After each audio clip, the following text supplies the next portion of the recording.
Let's talk about badminton now. The second edition of the National Badminton Championships in Katsina was concluded over the weekend, and it was a good story for badminton in the country. Yes, we'll be monitoring that one. Dorcas Adeshokon retained her title after winning the women's singles final, while Orbih Anu Oluolapo won the men's singles title after beating Enejo Aba. So some pictures for you right there from Katsina. Let's go to our Abuja studio. The president of the Nigeria Badminton Federation, Francis Orbih, is standing by to tell us more. It's all about the development of badminton in the country. Good evening, Francis. Welcome to Sports Tonight. Good evening, Austin. Yeah, it's good to have you on the program. Second edition of the National Badminton Championships in Katsina concluded. What are the positives that we got from that one? Well, it was a very good championship. Like you said, it's the second edition. We had the maiden edition last year. And when we set out, we wanted to build on the success of last year's event.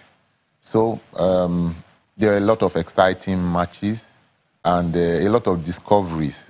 A lot of young players came and were able to hold their own against the older players.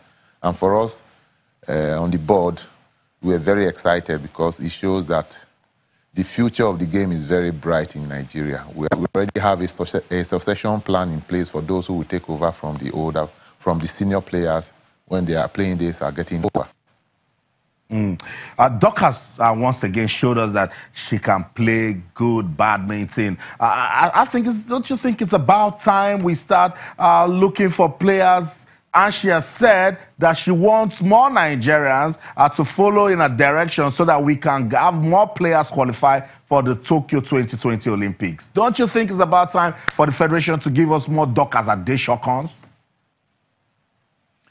Well, like I said, in this championship, the Katsina Golden Star Badminton Championship, we discovered a lot of young players. For example, we had a lady from one of the girls who was in the junior team that went to Algeria for the African Youth Games, Zainab Alabi. She broke into the semifinals in the women's singles in this championship. And in fact, she narrowly lost that match.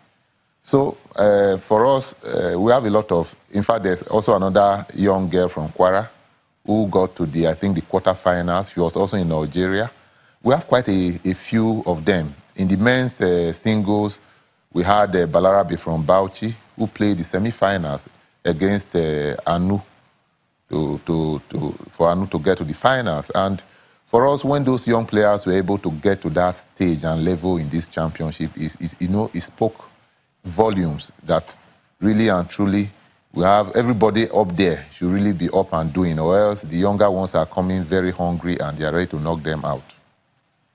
And we're seeing this consistency in Anu's play. What has been responsible? Don't forget, Anu was among the four players that went to Indonesia this year, sometime early this year, and they were there for 2 months in a training camp, one of the best badminton camps in Indonesia. And he got back, they went to Ghana for the international, they were in Cote d'Ivoire before they played Lagos International. His game has been improving, he's been getting better. Last year in this championship, he lost in the finals, but he went ahead to win in Lagos.